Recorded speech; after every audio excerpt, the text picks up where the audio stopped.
विद्यार्थियों, good morning. तो आजकल हमने जो टेंस के प्रकार के बारे में वर्णन किया था, तो इस टेंस से हैज ए 4 सब डिवीजन, यानी प्रत्येक टेंस के 4 भाग होते हैं। तो देखो इसमें पहला भाग है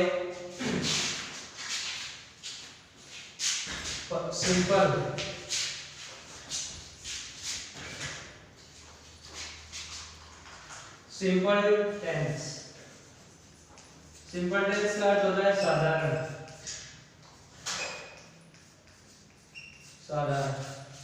इसके बाद में सेकंड नंबर है कंटिन्यूअस टेंस। इसका अर्थ होता है लगातार। ये जो भी वाक्य रहेगा वो लगातार रहेगा, जो कार्य है वो जारी रहेगा। जिसके अंदर एक नंबर में है परफेक्ट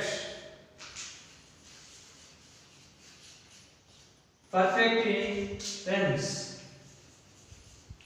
परफेक्ट टेंस का अर्थ होता है पूर्ण। जो भी कार्य है वो पूर्ण, जिसके अंदर जैसे वे खेल चुका है, वे दौड़ चुका है, तो जिसके अंदर पूर्ण हो गया है कार्य। और 4 नंबर है परफेक्ट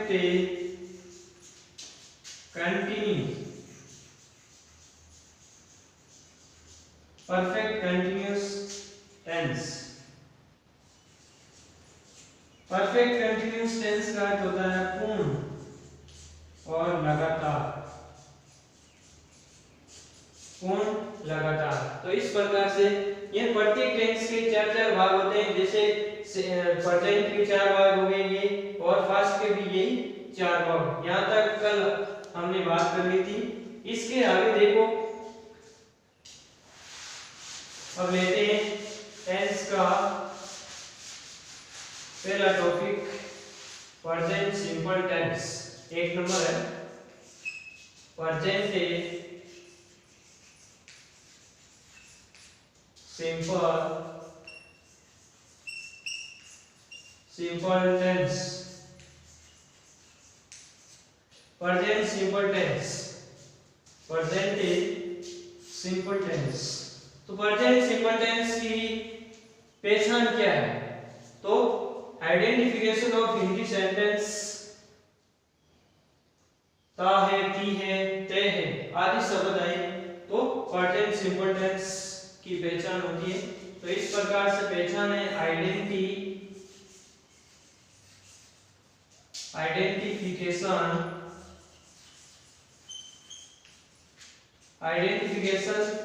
ऑफ हिंदी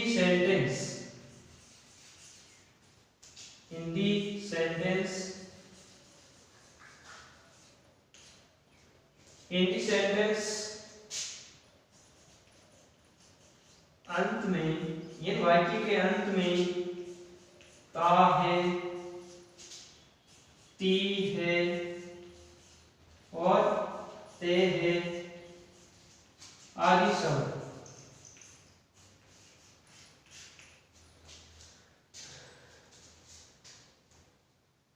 तो ऐसे देखो,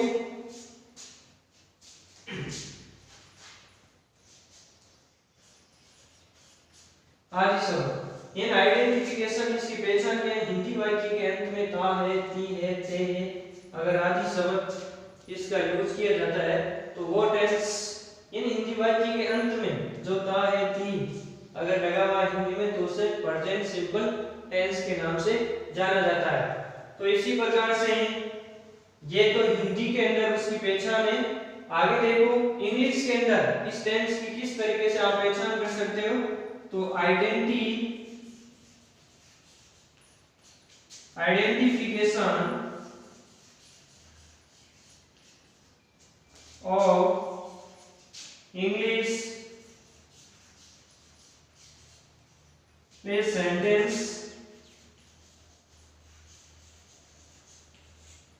आइडेंटिफिकेशन ऑफ इंग्लिश सेंटेंस, इसमें देखो adverb of time, adverb of time. यानी इसके अंदर ये स्टूडेंट इसमें ये ध्यान रखना है कि एडवर्ब ऑफ टाइम से ही आप प्रेजेंट जो सिंपल टेंस है उसकी आप पहचान कर सकते हो। तो इस तरीके से एडवर्ब में जितनी भी है इस टेंस की वो आपको याद करनी है। तो एडवर्बों के अंदर always, daily, everyday, every week, every month. तो इस प्रकार से देखो एडवर्ब में ऑलवेज, ऑलवेज, ऑलवेज का अर्थ होता है हमेशा, डेली,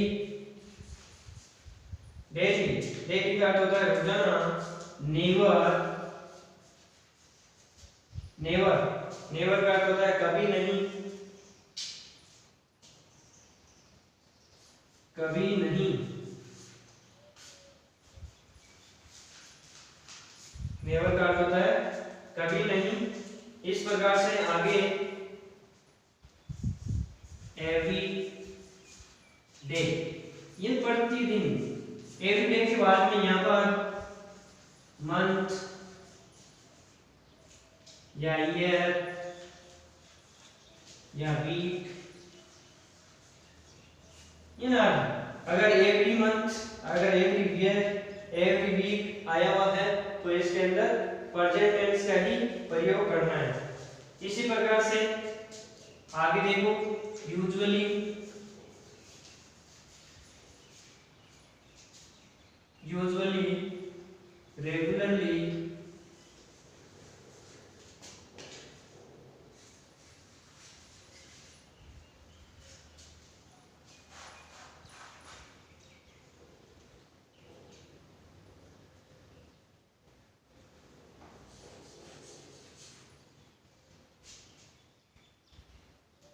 regularly, commonly,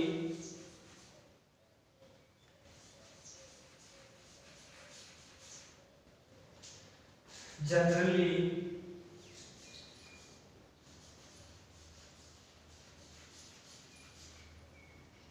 generally और frequently,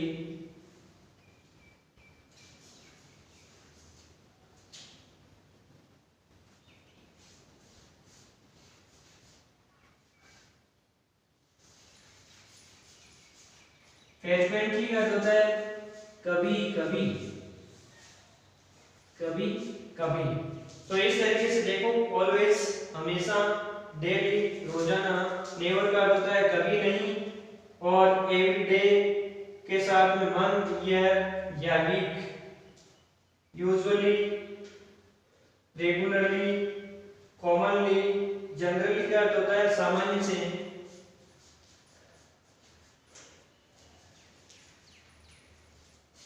सामान्य से, फ्रीक्वेंटली, फ्रीक्वेंटली का अर्थ होता है कभी कभी। तो इस तरीके से आगे और देखो। इसके बाद में सेल्डम, सेल्डम का अर्थ होता है कभी कभार, कभी कभार या यदा कदा। इस प्रकार से आगे सेल्डम आ गया। बाद में हार्डली, हार्डली कठिनाई से, सेक्रेटली, सेक्रेटली का अर्थ होता है अभी भी, अभी भी, अभी भी या मुश्किल से।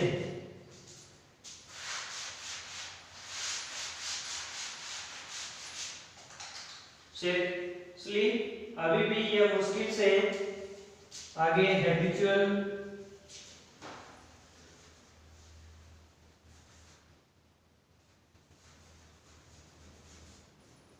हैबिचुअल इन आदतन। इसके बाद में सम टाइम, समटाइम्स अभी भी, इन उस समय या अभी भी। इसके बाद में occasionally,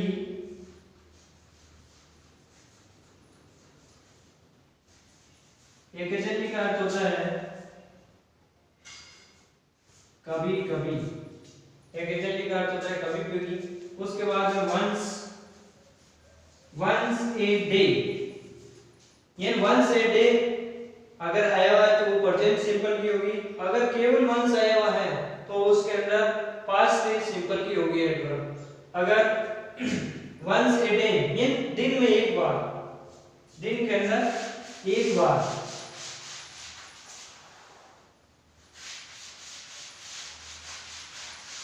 आगे देखो twice a day, twice a day यानी एक दिन में दो बार। और in the evening, in the morning, on Sunday, जितने भी वीक नाम है वो in the morning,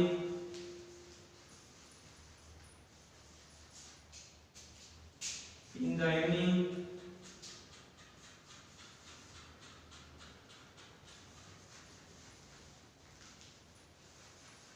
in the evening ये शाम के समय, सुबह।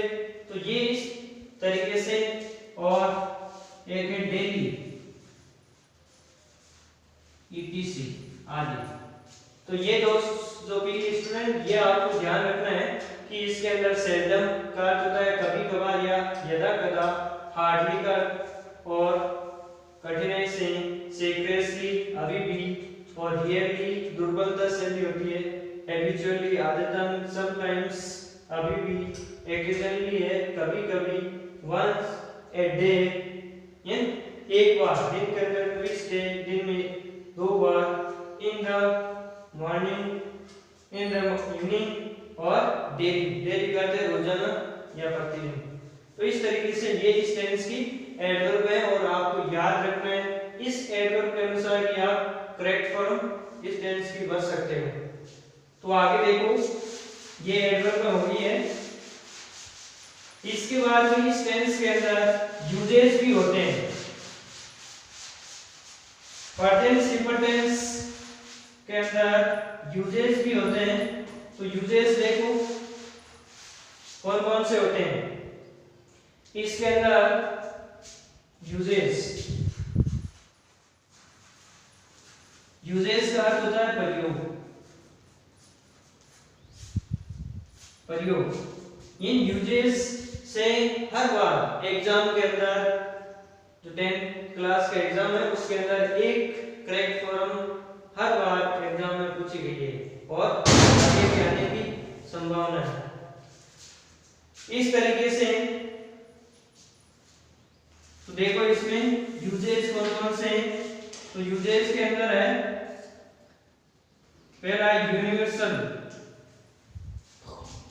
यूनिवर्सल ट्रुथ,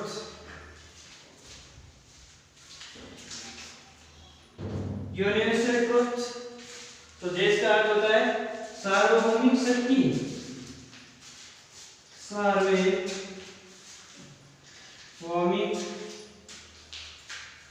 सार्वभौमिक सत्य। ये जो भी सार्वभौमिक सत्य वाले अगर वाक्य आए हुए हैं तो उसके अंदर हमेशा ही प्रेजेंट टेंस होगा। जैसे सूर्य, पृथ्वी है वो सूर्य के चारों ओर चक्कर लगाती है, इस तरीके से जो सूर्य है वो पूरब के अंदर उदय होता है। तो इस तरीके से ऐसे अगर आए हुए हैं यूनिवर्सल ट्रुथ या इंटरनल फैक्ट जिसको नाम दिया गया है। इसके बाद में 2 नंबर में है हैबिचुअल एक्शन,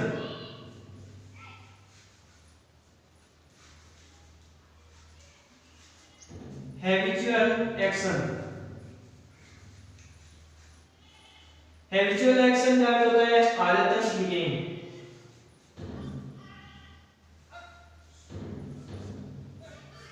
आदतन क्रियाएं।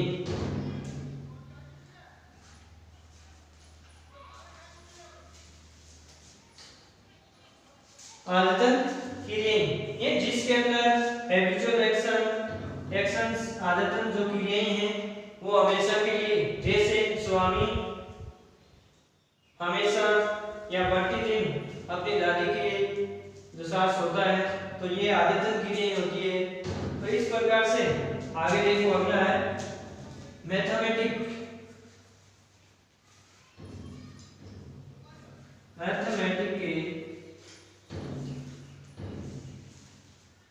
Mathematics fact.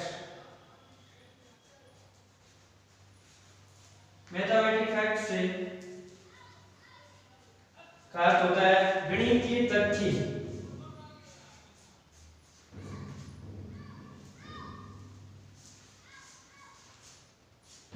गणितीय तथ्य, गणितीय तथ्य, जो भी गणितीय तथ्य है वो हमेशा के लिए, जो गणितीय तथ्य है वो हमेशा ही प्रेजेंट सिंपल टेंस में, जैसे 1 and 1 make it 2। तो इस प्रकार से गणितीय जितने भी तथ्य हैं, जैसे 1 + 1 = 2। इस तरीके से देखो आगे scientific fact, SCIENT scientific fact, जितने भी वैज्ञानिक तथ्य हैं, जितने भी वैज्ञानिक तथ्य हैं वो भी प्रेजेंट सिंपल टेंस में होंगे। जितने भी वैज्ञानिक तथ्य हैं, जिसके अंदर देखो साइंटिफिक, जैसे पानी है वो 100 डिग्री सेल्सियस पर उबलता है, और इस तरीके से ये हो गया यूनिवर्सल ट्रुथ और habitual action. Mathematics fact, scientific facts, वैज्ञानिक तथ्य। आगे देखो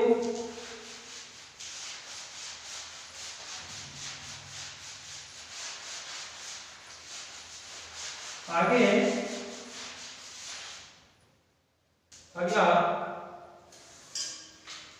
अगला इसके अंदर है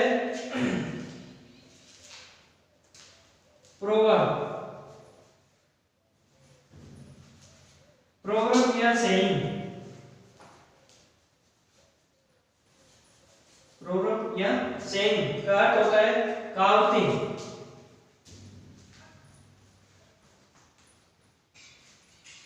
प्रोवर्ब, सेइंग, कहावतें, जितने भी कहावतें हैं, जैसे ईमानदारी सबसे अच्छी नीति है, इस प्रकार से जो चमकने वाली वस्तु, जो चमकने वाला सोना नहीं होता है, इस प्रकार से आगे देखो प्रोग्राम हो गया और मैथमेटिक्स फैक्ट हो गए और हिस्टोरिकल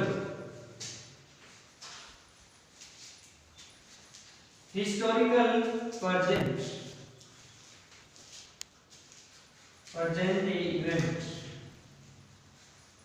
ये जो भी ऐतिहासिक घटनाएं हैं, ऐतिहासिक घटनाएं,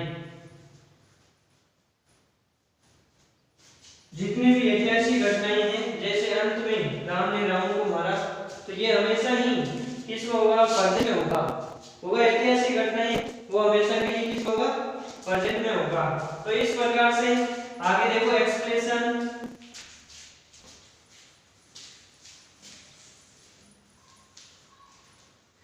एक्सप्लेनेशन ऑफ पोएम,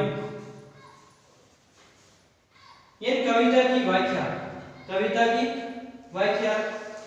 तो इस प्रकार से देखो प्रोवर्ब, सेइंग, कहावतें और हिस्टोरिकल इवेंट्स से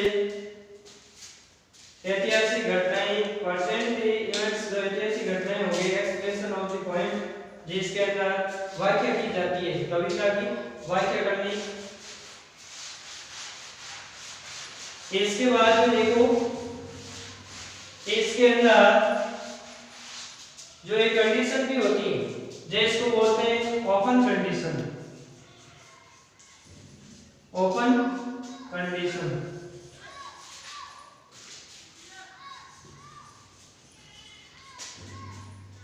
ओपन कंडीशन ये खुली हुई शर्तें, खुली हुई शर्त,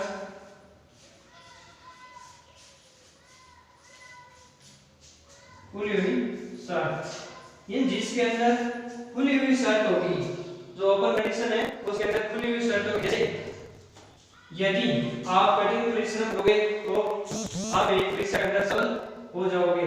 तो इसमें देखो इसके अंदर पहले रहेगा इधर अर्जेंटे इन दो कंडीशन अर्जेंटे सिंपल टेंस रहेगा इधर और यहाँ रहेगा फ्यूचर सिंपल।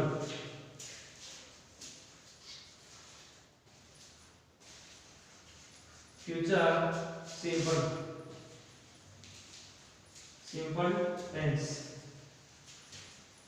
इधर रहेगा फ्यूचर सिंपल। तो यहाँ वर्ब की फर्स्ट फॉर्म एस या एस या इधर रहेगा सेल और विल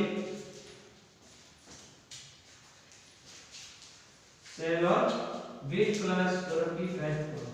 तो ये कंडीशन रहती है इस टेंस की जो ओपन कंडीशन होती है खुली हुई शर्तें जिसमें प्रेजेंट सिंपल है टेंस के अंदर और अगले के अंदर फ्यूचर सिंपल टेंस रहता है जिसमें इसमें या बेस करो या एस एस आएगा या डू या डस भी आ सकता है डू या डस वर्ब की फर्स्ट फॉर्म। तो इस तरीके से आज जो विद्यार्थियों जितना पढ़ाया हुआ है अगर आपको कोई संदेह या डाउट है तो उसके अंदर आप एक कमेंट बॉक्स के अंदर जरूर जो जिस वर्ड का या वाक्य है उसकी अगर कोई समस्या है तो आप अवश्य उस कमेंट के अंदर लिखें। Thank you.